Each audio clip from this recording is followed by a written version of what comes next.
Hello, my name is Nicholas Kane. This is the video for my ecology assignment, but first let's talk about biomes. Biomes are a categorization of ecosystems defined by a common set of animals and plants. The categorization is quite broad and can span multiple continents along lines of similar climate rather than landmass. The number of types of biomes depends on how complicated you want to make it, so I'm just going to keep it simple and we'll have a whistle-stop tour of 10 types. We'll start with tropical rainforest. This consists of lush tropical broadleaf forest in areas of very high rainfall but fairly temperate climate. On the whole, they're found mainly near the equator. They contain the greatest biodiversity of the entire world. Then we go over to the deserts. This is mainly on the equator, although a large desert also exists in Australia. In contrast to rainforests, the defining aspect of a desert is that it's extremely dry. Deserts can be both hot or cold during the day, and usually cold at night because of the heat loss due to the low humidity. Typical animals that you would find in a desert are camels, scorpions, and lizards. Grassland are lands with temperate climates that are dominated by grasses rather than trees. The typical animals that you find on grasslands are grazers such as bison and horses, along with their predators such as coyotes and lynx. Savanna is similar to grasslands, but tropical rather than temperate. Usually the summer is wet with dry winters, and typically you'd find lions, elephants and zebras. Boreal forest, or taiga, are coniferous forests and usually found in cold climates. The wildlife here is very, very hardy and usually got thick fur such as grizzly bears, wolves, elk and moose. Temperate forests are deciduous broadleaf forests in a temperate climate, such that we see in the UK and Europe. The species that inhabit these regions are deer, rabbits, squirrels, etc. Marine is the largest biome of the world, covering 70% of the Earth's surface. There are 5 oceans and many small seas, gulfs, bays, and the fauna you find there are fish, whales, seals, crustaceans, plankton, etc. Freshwater is the inland aquatic habitats and can be rivers, lakes, streams or ponds. Like the marine biome, there's a large variety of fish, crustaceans and insects that make up the biodiversity. Tundra is an extremely cold biome. There's very simple vegetation and low biodiversity. Life still survives here though. The animals that you would find would be Arctic foxes, caribou and muskox. Even more extreme than tundra are the polar ice caps. Vegetation is practically non-existent, but despite this there's still life such as polar bears, penguins and seals. Biomes are a broad description of an ecosystem. If we take a closer look at the temperate forest biome that covers the UK, it's obvious that the UK isn't wall-to-wall temperate forest.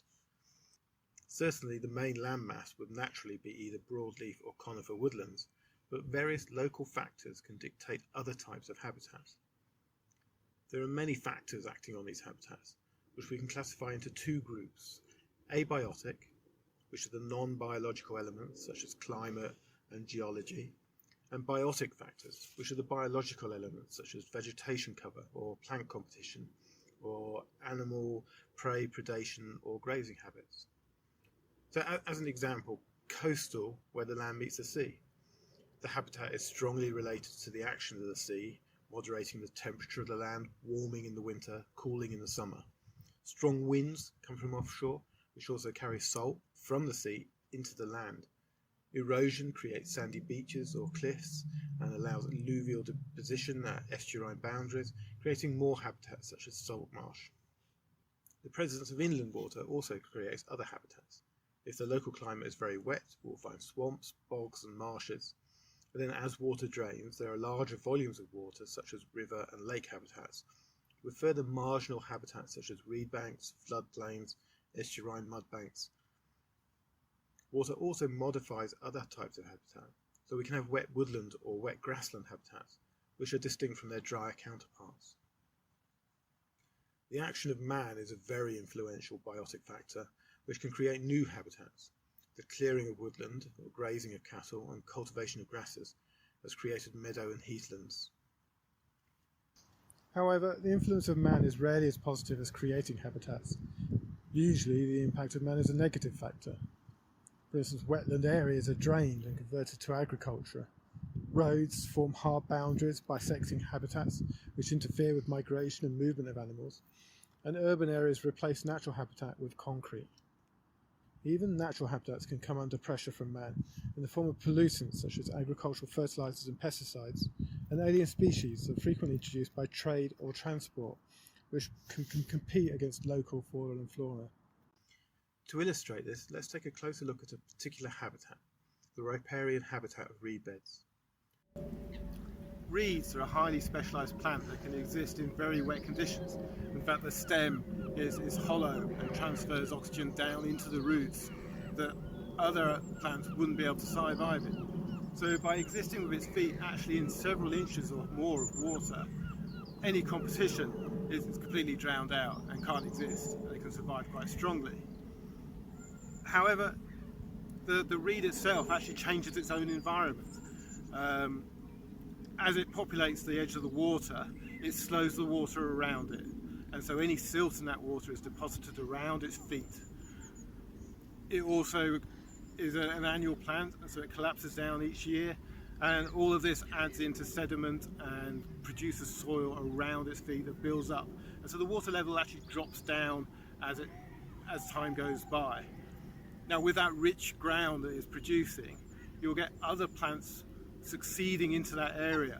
So once the competition of the water's gone away, you'll get brambles coming in, the saplings will grow, and the actual nature of the ground completely changes to moving towards a more typical, say, woodland environment.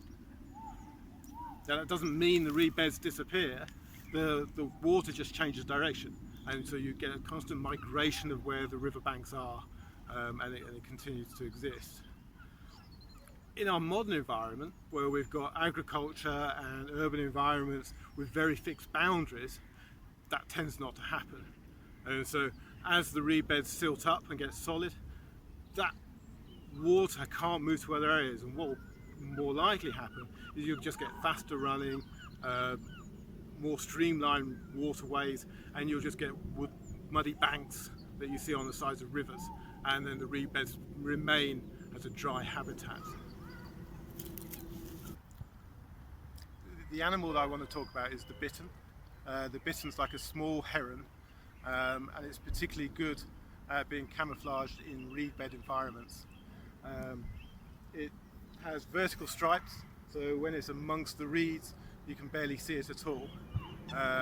It also has a particular behaviour that when it's endangered or alert, it kind of raises its head and looks at the sky, and it has vertical stripes down the throat, and is very, very hidden.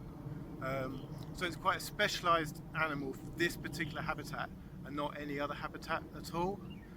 Now, about 200 years ago it became very endangered, mainly because we started removing wetlands from our environments for agricultural purposes, and it was also hunted quite heavily, and so about 100 years ago it became locally extinct.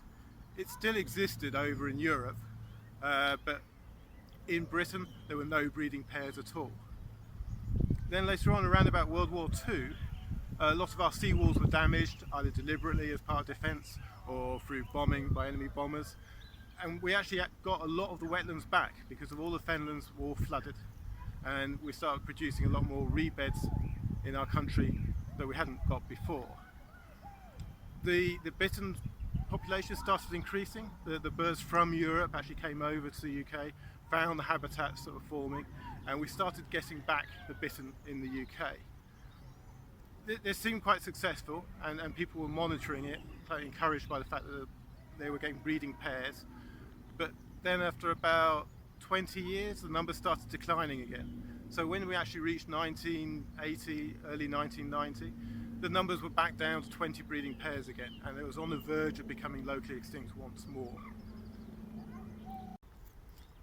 In order to investigate the decline of the birds, a lot more scientific research took place. So we started comparing the habitats that had the birds still compared to the ones where they had no bitterns at all. The environment of the food sources, such as the fish in those habitats, were also examined.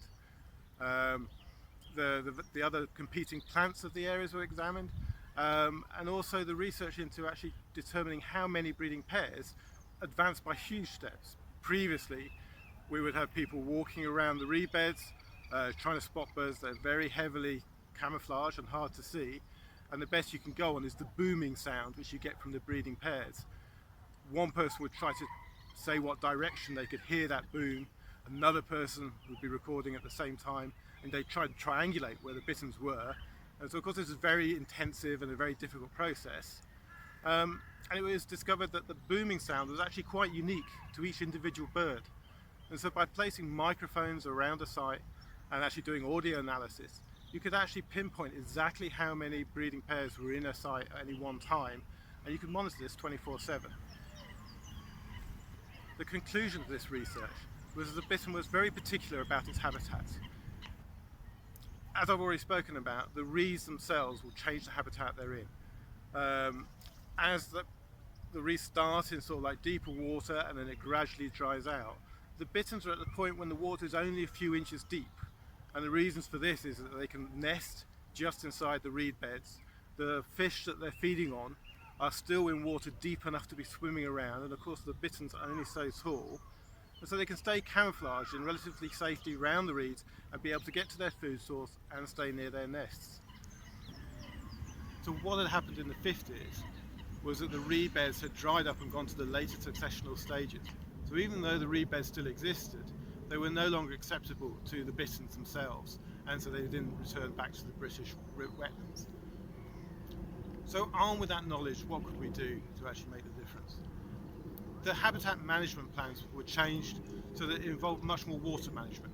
It was cutting back reeds, allowing the water to be high levels at certain stages, and just knowing that what you need is that seral succession stage of a few inches of water around the reed beds was enough to encourage the bitterns to come back again. And then in the early 2000s, the numbers started increasing, and they carried on increasing. And so at the current numbers, we're over 200 pairs of bitterns, which is more than we've recorded in the last 200 years. So ecology is complex, with many interdependent factors, and just by changing a few, you don't necessarily get the outcomes that you desire.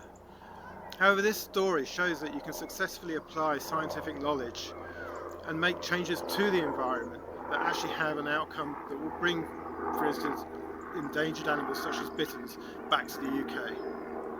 Thank you very much.